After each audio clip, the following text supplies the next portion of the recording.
The recently announced Mandalika circuit in Lombok will host its first motorcycle Grand Prix in 2021, when the Indonesian GP is added to the MotoGP calendar.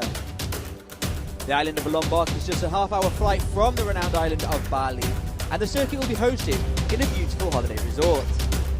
The track length will be 4.32 kilometers and will be a kind of urban circuit. It will be an especially built motorcycle racing track constructed to the highest safety standards, but when there are no races taking place, the circuit will serve the hotel and leisure complex there to be built around it. The undertaking will cover a total area of 1,174 hectares and will provide enough space for 150,000 MotoGP fans. We'll bring you updates on the Mandalika circuit as it develops, and we look forward to racing in Indonesia.